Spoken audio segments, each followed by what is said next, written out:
All right, Nick, let's talk about the LA Chargers. This team keeps on doing things very smart. First off, hiring of coach Jim Harbaugh, smartest move they've made.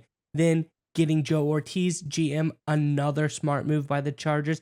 Now those two have collaborated together, and I think Chargers fans may be a tiny bit disappointed just because this player's been with the franchise for a long time. But I think that we can both agree on they've made another very smart move for the long-term health of this Chargers team. Let's get into the article, and then we can kind of discuss it more on the other side.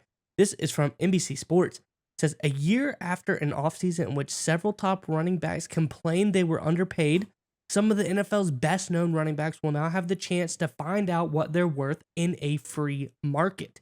No franchise tags are coming for running backs this offseason, according to Adam Schefter of ESPN. That means Josh Jacobs, Derrick Henry, Saquon Barkley, Tony Pollard, and Austin Ekeler will be able to free shop themselves the highest bidder. The reality is those running backs aren't going to find many high bidders. Even with a major increase in the NFL salary cap in 2024, teams aren't looking to spend a lot on the running back position. NFL teams have learned that expensive veteran running backs can be replaced with cheap young running backs without much loss of production. Jacobs, Henry, Barkley, Pollard, and Ekeler may find that even with the ability to shop themselves to 32 teams, they're going to remain disappointed. Nick, we say this all the time on the channel. Unfortunately, running back is a bad place to be right now. If you're a player, you're not going to get a lot of money because this article hits the nail on the head. You're easily replaced by a younger, cheaper version.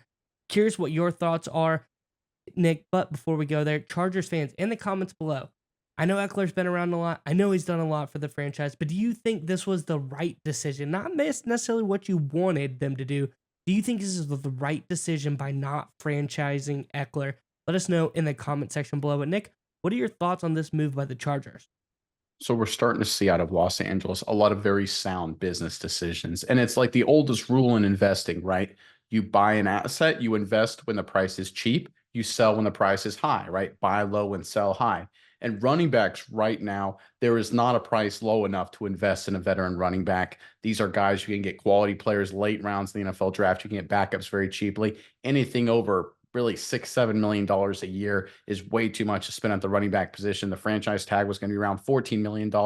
So again, credit to the Chargers. It's a smart business move. Austin Ekeler, great player, great teammate. Nothing wrong with him at all personally, nothing wrong with him professionally, nothing wrong with him talent-wise. Obviously, he's getting a little bit older, but the guy can still play. But the Chargers making the right sound business move. Harbaugh and Ortiz here are saying, look, we're going to stick to core and solid investing principles when it comes to building our roster. We are not going to extend Austin Ekeler. We are not going to franchise tag him. And this isn't the only move either, right? If you look at the larger context of what's been going on the past couple of days, there have been reports that Joey Bosa met with Harbaugh and they had a great discussion. Bosa and Harbaugh saw eye to eye on a lot of things. Khalil Mack has not had such a public meeting with Harbaugh. That makes you think they're going to keep Bosa and trade off Khalil Mack. And now let's take that investing framework and think about it for a second. Bosa has come off an injury-plagued season. His value is pretty low right now in the open market. Khalil Mack, on the other hand, was healthy for the first time in a long time. He's coming off, I believe, an 18-sack season. You're going to be able to get a lot for Khalil Mack. His value is very highly perceived.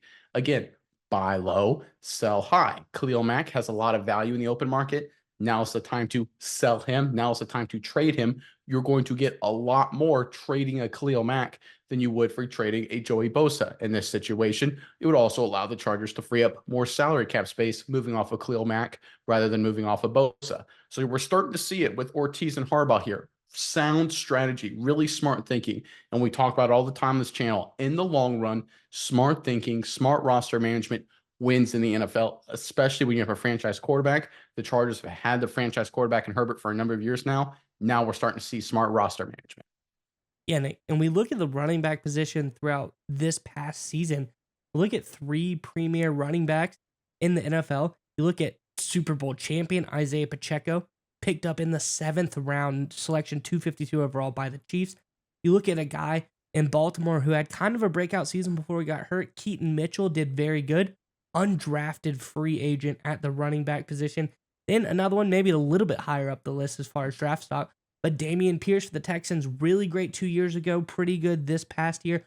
4th round pick by the Texans. So I think this just shows you can really just move on from running backs and keep going, get guys in the later rounds of the draft. Day 3 picks easily become very productive running backs in the NFL. And I think a lot of it has to do with the amount of mileage these guys put on their legs. It's a brutal position to play. A lot of hits get taken. So, Ekeler, he did a lot of service for the Chargers, a great player, but unfortunately, he's been around for a long time. It doesn't make sense because the running backs, I feel like one day they're there, the next day they're not. So while Ekeler is really good right now, maybe you pay him big money. He's good the next season, but all of a sudden, the season after that, he just falls off the face of a cliff, and you feel like you're holding the bag, all this money that you paid this guy, and he's not the same player. I think it's good to get out early now and go to the well in the draft, get another really young running back, get him in here and get that same level of production. It's just an easy choice. And it's like you said, smart business by the Chargers. In one of the tells you can tell if you're making smart business moves and look at what other teams have done at the position, especially running back, and see what teams have paid a lot of money to the running back position and see if those teams are considered smart teams. So if we go down the list here, so this is according to Over the Cap. This is based on 2023 numbers. These are the teams that have paid the most for veteran running backs. The Saints, no one thinks of them as a well-run franchise. The Colts, no one thinks of them as elite, well-run franchise. The Cleveland Browns, the Raiders, the Giants, the Cowboys, the Cardinals, the Carolina Panthers.